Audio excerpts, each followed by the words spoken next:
Assalamualaikum warahmatullahi wabarakatuh. Selamat berjumpa kembali dengan Pak Ikhwan pada pelajaran fisika. Kali ini kita akan membahas kasus-kasus yang ada pada hukum 1 Newton. Jadi hukum 1 Newton menyatakan bahwa ketika suatu sistem itu dalam keadaan diam, maka itu mesti resultan gaya yang bekerja pada sistem itu mesti 0. Atau kalau dibalik, jika resultan gaya yang bekerja pada sistem itu sama dengan 0, maka sistem itu mesti dalam keadaan diam, ataupun kalau sistemnya bergerak, gerakannya itu berkecepatan konstan atau GLB.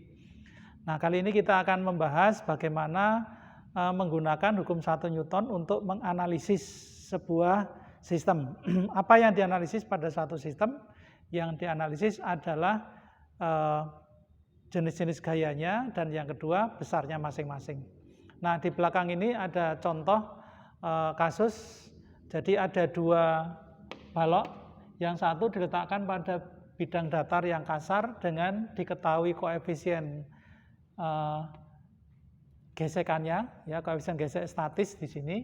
Kemudian ini dihubungkan dengan tali ke balok yang kedua atau balok yang A ini, di mana balok A ini digantung. Kemudian di sini juga dipasang tali, yang talinya diikatkan pada dinding, membentuk sudut 37 derajat terhadap horizontal di sini. Nah, yang ditanyakan pada soal ini adalah berapa berat beban A ini supaya sistem ini tetap dalam keadaan diam. Berapa berat maksimum dari WA ini supaya sistem dalam keadaan diam, di mana berat dari B-nya sendiri ini adalah 500 Newton. Nah, tentu saja kalau bebannya ini relatif kecil, maka sistem ini masih diam. Tetapi bisa kita tambah-tambah terus sampai nilai maksimum berapa, sehingga sistemnya masih diam. Nah, ini adalah contoh soal di mana di dalam sistem ini tidak ada gerakan. Kalau di dalam sistem tidak ada gerakan, maka kita bisa menggunakan hukum 1 Newton untuk menganalisisnya. Lalu bagaimana caranya menggunakan hukum 1 Newton untuk menganalisis ini? Caranya adalah kita lakukan dengan perhitungan yang dimulai dengan menuliskan hukum 1 Newton dalam bentuk matematis. Jadi hukum 1 Newtonnya kan ditulis sigma F sama dengan 0, ya. Sigma F sama dengan 0. Itu berarti resultan gaya yang bekerja pada sistem itu jumlahnya adalah 0. Nah, dari sini itu bisa kita uraikan menjadi 2 sebetulnya, yaitu sigma Fx sama dengan 0 dan sigma Fy sama dengan 0. Ini untuk 2 dimensi. Kalau di dalam sistem 3 dimensi ya berarti ada X, Y, sama Z, ya, semuanya harus 0 begitu. Tapi cukup 2 dimensi saja dulu. Nah, pada sistem ini bisa kita anggap 2 dimensi saja karena ini bidangnya ini bisa diletakkan di bidang datar. Nah, lalu bagaimana caranya? Ya, kita manfaatkan aja dasar dari hukum 1 Newton ini bahwa sigma Fx sama dengan 0 dan sigma Fy sama dengan 0.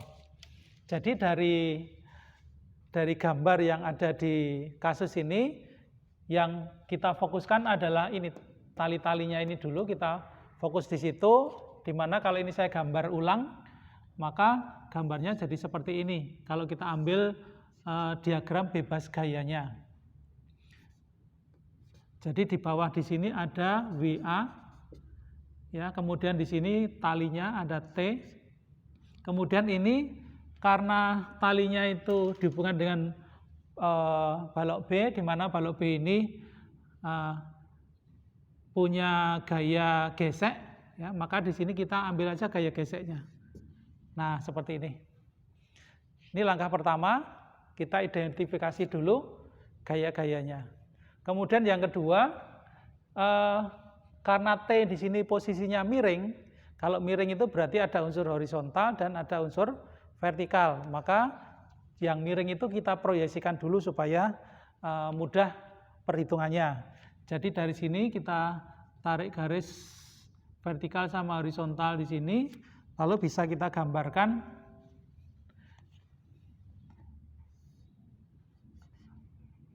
komponen dari T. Di sini ada Tx, lalu di sini ada Ty, ya, di mana sudut di sini 37 derajat itu nanti bisa digunakan untuk menghitung nilai Tx terhadap T. Nah, kalau sekarang sudah diuraikan seperti ini, berarti kita dapat melihat gaya-gaya yang bekerja pada sistem ini pada dua arah, yaitu arah horizontal sama arah vertikal. Sehingga kita isikan sekarang di sini ya, bisa kelihatan ya. Jadi untuk sigma Fx sama dengan 0 itu isinya adalah gaya yang arahnya horizontal di sini. Berarti ada Tx dikurangi F sama dengan 0. Sehingga nilai Tx-nya sama dengan F. Nah, Tx-nya berapa? Tx-nya itu proyeksi T ke arah horizontal, ya. Berarti dia bisa menggunakan nilai kosinus. Jadi ini T kosinus 37 derajat sama dengan Fs-nya bagaimana? Fs-nya kita ambil dari gaya gesek, yaitu μs kali Wb. Nah, begini. Lalu kita masukkan nilainya, T kosinus 37 derajatnya kita ganti saja. Langsung kita ganti, cos 37 itu 0,8, berarti T kali 0,8, kemudian μs-nya itu 0,2, Wb-nya adalah 500, berarti 0,8 T sama dengan, ini kita coret begini, 50 kali 2 berarti 100. Maka T-nya adalah 100 per 0,8 atau 1000 dibagi 8 sama dengan berapa? 125 Newton. Ini yang pertama. Lalu sekarang yang arah vertikalnya sigma Fy sama dengan 0, isinya adalah Ty dan Wa, arahnya berlawanan. Jadi Ty min Wa sama dengan 0. Ya. Ty-nya apa? Ty-nya adalah T kali sinus 37 derajat dikurangi Wa. Berarti ini sama dengan 0, maka Wa-nya adalah Wa sama dengan T kali sinus 37 derajat. Nah, T-nya kita dapat dari sini tadi, 125 kali sin 37 itu 0,6. Jadi 125 kali 0,6 atau 12,5 kali 6, berarti 25 kali 3, 75 Newton. Nah, jadi sudah kita temukan Wa-nya maksimal adalah 75 Newton supaya sistem ini masih dalam keadaan diam.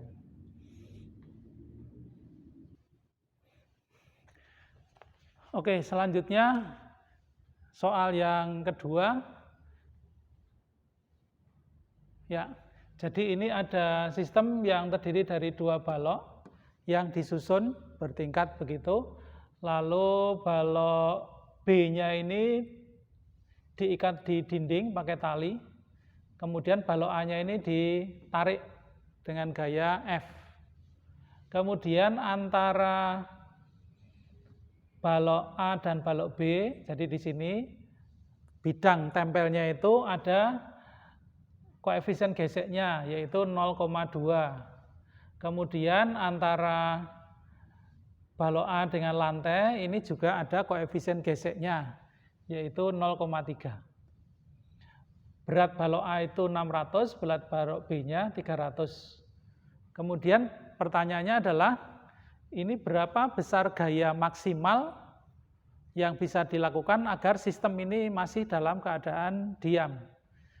Ya, jadi di sini sistem belum bergerak, tetapi kalau gayanya ditambah sedikit lagi dari gaya maksimalnya, maka sistem akan bergerak. Nah, yang ditanyakan di sini adalah berapa gaya maksimalnya ini yang bisa dilakukan, tetapi sistem masih dalam keadaan diam. Nah, berarti di sini kan juga kasusnya adalah kasus sistem yang diam. Berarti kita selesaikan dengan menggunakan hukum 1 Newton.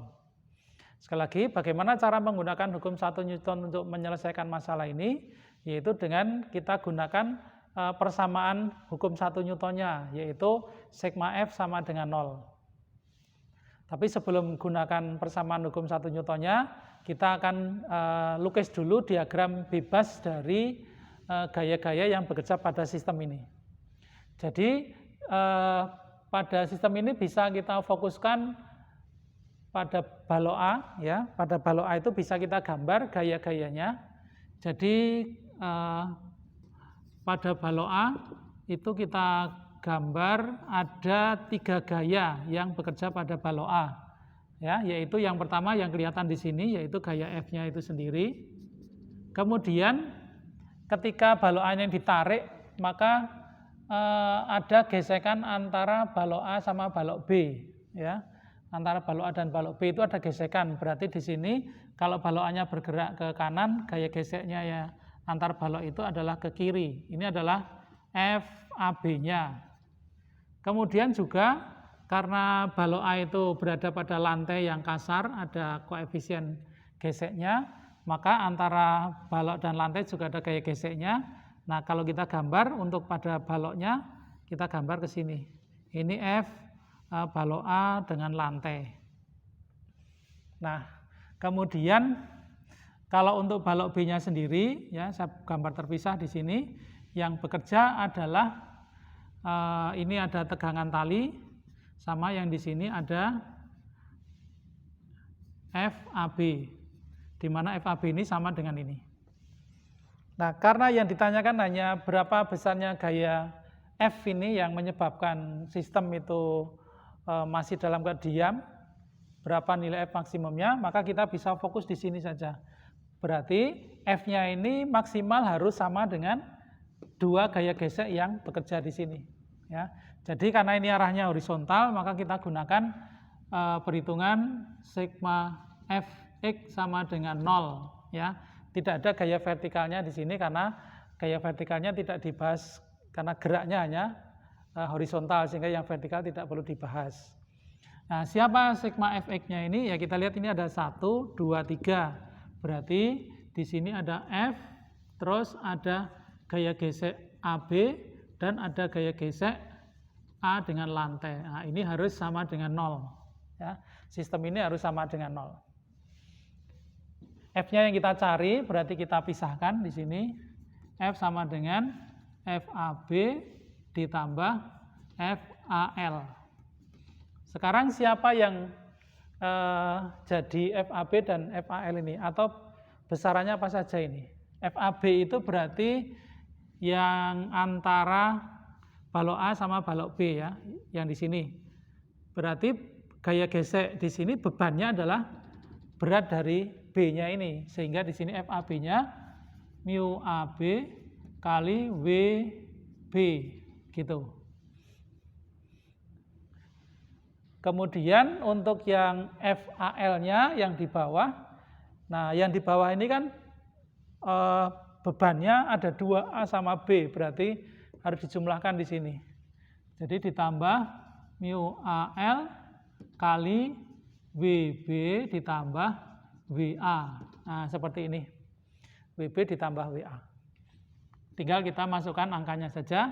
Ini 0,2 kali 300 ditambah 0,3 kali WB-nya 300 ditambah 600. Ini berarti sama dengan ini 60 ditambah ini 0,3 kali 900 atau 60 ditambah ini 270 berarti sama dengan 330 Newton. Nah, gitu. Jadi nilai maksimum gaya yang dicari ini adalah 330 Newton. Jadi ini cara menggunakan hukum Newton untuk melakukan perhitungan menemukan gaya yang dicari. Jadi kenapa pakai sigma F sama dengan 0? Karena sistemnya diam. Oke, gitu ya. Soal ketiga yang sering muncul juga seperti ini. Jadi ada sistem tali, ya ini ada tali, ini tali, kemudian juga tali. Jadi ada 3 tali yang dirangkai seperti ini. Tali yang kiri diikat di langit-langit, tali yang kanan juga diikat di langit-langit. Lalu yang tali bawah ini dikasih beban. Di sini masanya 5 kg. Gravitasinya 10 meter per sekon kuadrat. Nah, yang sering ditanyakan adalah ini, berapa tegangan tali T1 dan T2 ini. Ya. Oke, langkah pertama kita lihat sistemnya ini diam. Berarti kita gunakan hukum 1 Newton. Caranya, pertama kita gambar dulu vektor gayanya. Nah, vektor gayanya kita gambar ini, ada tali ini kita gambar. Jadi yang di sini ada T1, kemudian di sini ada T2, lalu ini bebannya. Ini kita beri kode T1, di sini T2, kemudian di sini W-nya, kalau masanya 5 kg, G-nya 10, berarti W-nya 50 Newton. Kemudian kita lengkapi dengan gaya-gaya yang sudut-sudut yang diketahui. Nah, kalau di sini 37, maka ketika ini saya tarik garis bantu seperti ini, maka sudut di sini juga 37, berarti ini adalah 37 derajat. Kemudian juga kalau di sini 53, maka di sini juga 53 derajat. Ya, jadi gambarnya sekarang diagram bebasnya seperti ini. Lalu berikutnya, gaya yang miring ini kita proyeksikan ya ke arah sumbu X dan sumbu Y. Jadi ini kita proyeksikan ke sini. Maka kita dapat komponen dari T2 yang arah horizontal, yaitu T2 kosinus 53 derajat. Kemudian ini juga kita proyeksikan ke arah vertikal di sini. Maka kita dapat komponen T2 yang vertikal, yaitu T2 sin 53 derajat. Nah, ini untuk T2 sekarang diuraikan menjadi T2 sin dan T2 cos. Sekarang yang T1-nya juga sama, kita proyeksikan ke arah horizontal, maka kita dapat komponen T1 horizontal, yaitu T1 cos 37 derajat. Dan yang vertikalnya di sini kita dapat T1 sin 37 derajat. Nah, sekarang gaya-gaya yang miring tadi sudah kita proyeksikan menjadi komponennya ke arah horizontal dan vertikal. Sekarang kita gunakan hukum 1 Newtonnya untuk melakukan pencarian dari gaya tegangan talinya. Kita mulai dari sigma Fx sama dengan 0. Sigma Fx sama dengan 0 berarti isinya ini, gaya yang horizontal ini. Ada T1 cos dan T2 cos, di mana arahnya berlawanan. Kita anggap aja T2 cos 53 derajat dikurangi T1 cos 37 derajat sama dengan 0. Bisa langsung kita ganti angkanya, kosinus 53 itu 0,6, berarti ini 0,6 T2 dikurangi, ini cos 37 itu 0,8, berarti 0,8 T1 sama dengan 0. Nah, ini sementara tidak bisa dilanjutkan karena ada 2 variabel, kita harus mencari persamaan berikutnya. Nah, bagaimana mencari persamaan berikutnya? Persamaan berikutnya bisa kita cari juga dari komponen yang kedua, karena ini baru satu yang kita uraikan, yaitu kita pakai lagi sigma Fy sama dengan 0. Nah, sigma Fy sama dengan 0 berarti isinya yang vertikal ini. Di vertikal ada T1 sin 37, T2 sin 37, dan W yang arahnya ke bawah.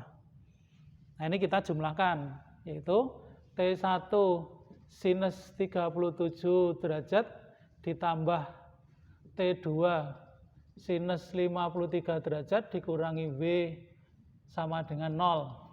Kita buka sinusnya 37 0,6, berarti 0,6 T1 ditambah sin 53 0,8 T2 sama dengan W, di mana W-nya adalah 50 ya, 0,8 T2 sama dengan 50. Nah, ini ada dua persamaan. Maka dua persamaan ini kita gabung dengan bisa model substitusi, bisa model eliminasi ya. Kalau misalnya model eliminasi, maka dari persamaan yang kedua ini ya, ini bisa kita pisahkan, yaitu 0,6 T1 sama dengan 50 dikurangi 0,8 T2 begitu. Berarti T1-nya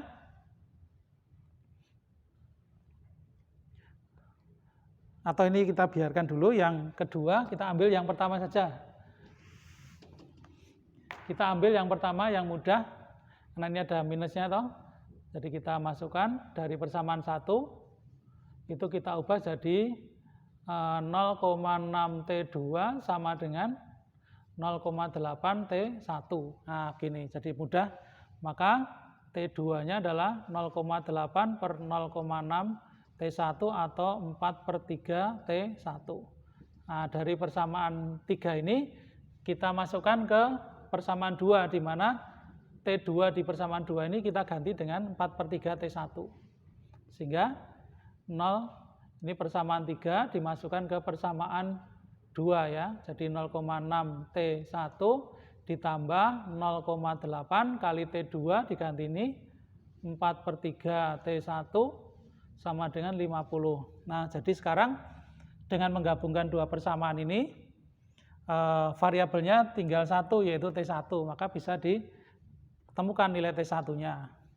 Ini berarti 0,6 T1 ditambah, ini kita ganti jadi 8/10 kali 4/3 T1 sama dengan 50, berarti ini 6/10 T1 ditambah ini kali ini 32/30 T1 sama dengan 50, kita samakan penyebutnya 30, ini kali 3 berarti 18 ditambah 32 T1 sama dengan 50. Nah, ini kan ini 50 ya, 50/3 berarti 50/30 T1 sama dengan 50, berarti T1-nya adalah 50 kali 30/50, maka ketemu 30. Jadi T1-nya sudah ketemu 30 Newton ya. Lalu dengan data ini kita bisa cari T2-nya, misalnya ini persamaan 4 gitu, maka persamaan 4 kita masukkan ke persamaan 3, yaitu T2 sama dengan 4/3 T1, berarti sama dengan 4/3 kali 30, ketemunya adalah 40 Newton. Nah, ini sudah ketemu gaya-gaya yang dicari pada sistem ini.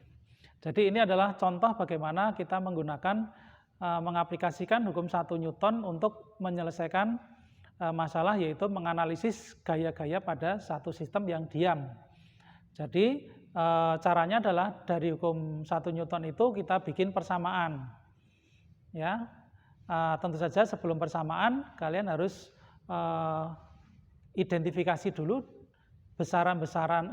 gaya-gaya yang bekerja pada sistem dan arahnya, supaya kita bisa mudah memasukkannya di persamaan hukum 1 Newton. Oke. Oke, saya kira itu saja. Ini soal-soal ini bisa mewakili beberapa soal yang berkaitan sama hukum 1 Newton, ya. Cuma ada beberapa variasi nanti kombinasinya dari sini. Mudah-mudahan bisa dipahami. Terima kasih. Assalamualaikum warahmatullahi wabarakatuh.